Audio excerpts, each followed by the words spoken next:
Bonjour, bienvenue dans notre émission Emporté par la foule, émission de Dialogue RCF et Pop Finance consacrée à l'économie et à la finance participative. On va commencer avec la chronique de Patrick Le Camus et oncle Patrick va nous faire donner des conseils si l'on veut investir en prenant des actions dans des sociétés via le crowdfunding, c'est ça ? Voilà, ce que dans le jargon angliciste qui nous envahit, on appelle le crowd equity, donc Voilà. le financement participatif en capital. Là, je deviens capitaliste. On devient actionnaire, absolument, Voilà. ou détenteur de parts d'obligations, d'ailleurs.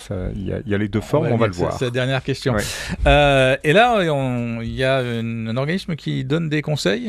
Alors, c'est une plateforme, Ouais. Tudigo. C'est Ouais. une plateforme, elle aussi, très spécialisée dans les projets qui ont un fort impact social. Et donc, elle donne des petits conseils pour tous les Français, tous nos concitoyens qui voudraient participer. 5 conseils assez basiques, mais Très, très fondamentaux. basiques, ouais. Alors, on commence par le premier, se renseigner sur l'entrepreneur. Alors ça, c'est le conseil vraiment numéro 1 parce que c'est ce qu'il y a de spécifique au crowdfunding. C'est très différent d'un placement boursier. C'est qu'on a une relation directe avec le chef d'entreprise et son Et la équipe. plateforme n'a pas de responsabilité dans l'investissement que l'on fait. La place boursière non plus, d'ailleurs, il faut le dire. Ce sont des places de marché. Donc il peut y avoir les conseillers qui conseillent les personnes dans les placements boursiers, mais la bourse elle-même n'a pas de responsabilité. D'accord. Donc on a une situation intermédiaire pour les plateformes de crowdfunding. C'est entre le conseiller et la place de marché. Donc là, il faut Elles se ont une renseigner petite soi-même responsabilité. sur l'entrepreneur. Il faut se renseigner sur l'entrepreneur et en même temps, on peut dialoguer avec lui. Voilà. Et donc, il y a une place beaucoup plus importante que dans n'importe quelle forme d'autres investissements que dans les places de marché de financement participatif à la place du porteur de projet. Donc là, il faut aller jauger si on le sent capable de porter un projet à Absolument. moyen terme. Et donc, de il y a des conduire une réunions en entreprise. ligne ou des réunions locales où on peut le rencontrer et poser des questions. Alors, deuxième aspect, c'est le grand classique que l'on pose comme question à tous ceux qui veulent investir. Est-ce qu'il y a un marché ? Oui, alors là, ça devient un peu plus technique et donc ça suppose que c'est des personnes qui ont une habitude de l'investissement, de l'économie. On avait eu une statistique faite par une plateforme de financement participatif en capital allemande qui avait vu que 80% des personnes qui investissaient à travers sa plateforme ne téléchargeaient pas le business plan. Donc il y a effectivement, ce qu'on le disait sur le point précédent, il n'y a pas nécessairement un rapport aussi classique à l'investissement et on s'intéresse peut-être un petit peu moins à ça. Donc il y a un petit rappel, dites quand même attention, c'est un phénomène Est-ce que c'est un important. marché en croissance ? Ouais. Est-ce que c'est un marché qui s'essouffle ? Est-ce qu'on est en fin de consommation de tels produits ? Donc il faut porter une grande attention au marché. Sachant qu'il peut y avoir aussi le fait qu'il y a une part affective, on s'intéresse à ce type de marché parce qu'on pense qu'il est important de le développer. Et puis alors là, le basique, la levée en crowdfunding, c'est pas le seul financement de l'entreprise. Donc à quoi va servir la levée en crowdfunding ? Absolument. Donc ça, c'est quelque chose qui est important. C'est un bon conseil. C'est pas la même chose de vouloir financer un développement direct du chiffre d'affaires. Par exemple, développer une action commerciale, développer un service commercial qui va avoir un impact direct sur le développement de l'entreprise, sur le chiffre d'affaires et sa capacité donc à générer des revenus et du profit, et de pouvoir retrouver ensuite soi-même son investissement et de financer la recherche et développement. Qu'on finance la recherche et Les développement, risques sont c'est pas les très mêmes. risqué. Voilà. Donc il faut arriver à faire la distinction parce que les personnes que l'on sollicite ne sont pas nécessairement des spécialistes de l'investissement et financer du développement de chiffre d'affaires ou financer la R&D, ça n'est pas les mêmes risques. Donc là, il faut examiner de près, effectivement, où en est l'entreprise, à quelle étape de son développement elle en est. Et puis alors, question basique, on a mis de l'argent, c'est du capital certes, mais on n'est pas destiné à rester pendant des décennies dans cette entreprise. Comment on retrouve l'argent des actions que l'on a achetées? Alors ça, c'est une grande difficulté pour les particuliers qui veulent investir, sachant que lorsqu'on investit dans les plateformes, dans les entreprises via les plateformes de crowdfunding, on est un peu comme un business angel et l'idée, c'est de sortir de l'entreprise au bout de 5 ans. C'est pas nécessairement un investissement pérenne, c'est une étape dans le développement des PME de croissance et des startups. L'idée, c'est quand même de sortir avec un prix qui est supérieur à celui que l'on a mis. Évidemment, c'est cette idée-là, mais il faut savoir que La particularité française, en général, on investit dans des entreprises qui permettent des déductions fiscales et il faut investir pour un minimum de 5 ans. Donc pour des raisons fiscales, notre investissement est bloqué pendant 5 ans. D'accord. Sinon, on perd le bénéfice, on perd les bénéfices des réductions d'impôts. Et ensuite, donc, en général, on essaye, au bout de 5 à 7 ans, de sortir. Et c'est des rachats vers un deuxième tour de table d'investisseurs, des fonds d'investissement, où il y a des rachats de type industriel. C'est un groupe qui est intéressé par cette entreprise et qui veut l'ajouter à son groupe. Dernière question, un dernier choix très rapidement, action ou obligation. Là, c'est un peu technique, mais c'est quand même des options qui sont aujourd'hui sur le marché. Oui, absolument. Donc, l'action, on est vraiment partie prenante de l'entreprise et on a un droit de vote. Alors, on a aujourd'hui l'autorisation pour les entreprises d'émettre des actions qui sont différentes, des actions sans droit de vote, mais qui vont donner des avantages financiers. C'est ce qu'on appelle les actions de préférence et qui permettent de garder dans l'entreprise un contrôle et que ça parte pas dans tous les sens et que tout le monde ait le pouvoir, qu'on garde une belle direction et une belle autonomie et une garantie de développement pour cette entreprise. Et il y a le système des obligations où on est moins partie prenante, mais on est un petit peu plus assuré.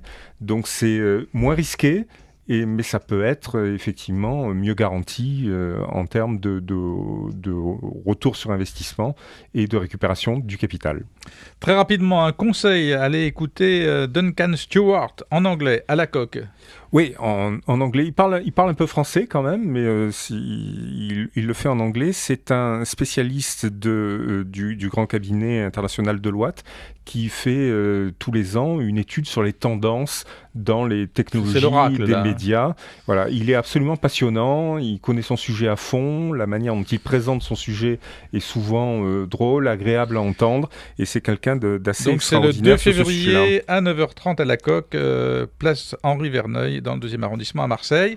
Nous rejoignons nos invités, deux invités aujourd'hui, deux invités qui vont faire un parcours éminemment sportif puisqu'elles vont participer au rallye Aïcha des Gazelles 2018, grand rallye qui traverse quel pays ? Le Maroc. Le Maroc, voilà. Combien de kilomètres ? 2500 km en 9 jours. Ah oui, d'accord, quand même. Ouais, faut le faire.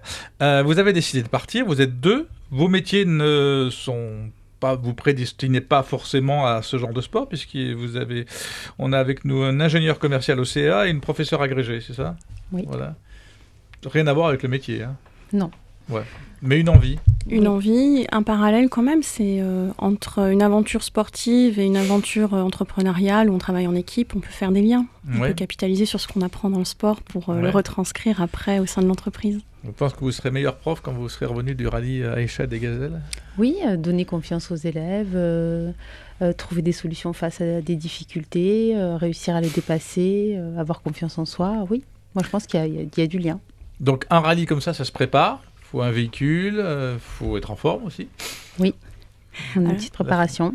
La préparation physique, ça compte ? Ça compte, oui. Quand on va rouler entre une dizaine d'heures par jour, à la différence... Sur des routes qui ne sont pas des autoroutes ? Alors, pas de route du tout, puisque c'est complètement hors piste. Ouais.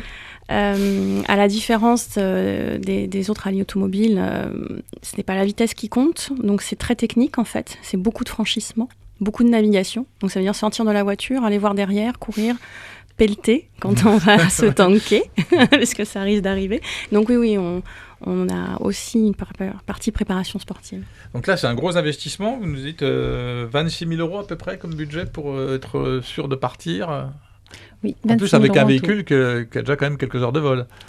Oui, il date de 91, mais il est en très très bon état. D'accord. Il est très bien entretenu. Faites confiance à la mécanique, là. Hein ?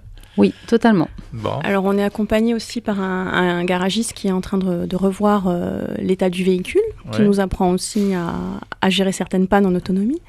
Et notre patron a déjà fait le rallye Gazelle l'année dernière, donc il est arrivé 30e. Donc voilà, on espère faire aussi bien. Donc elle connaît le chemin, quoi. Voilà, elle va nous guider tout ça. Parfait.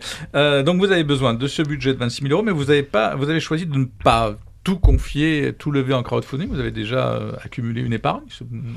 Oui. Alors vous avez vidé le porte-monnaie, le compte épargne, tapé les amis. Voilà, tout à fait, vous avez tout compris. On a acheté le véhicule sur nos fonds propres au démarrage. Et puis, pour le reste, on a 2 approches qui sont d'une part le crowdfunding et d'autre part le sponsoring par les entreprises de PACA, et notamment les PME de PACA, parce qu'on a souhaité leur offrir cette visibilité. C'est un peu notre fil rouge d'offrir de la visibilité, notamment des petites entreprises qui n'ont pas toujours les moyens de pouvoir avoir de la com, de la pub.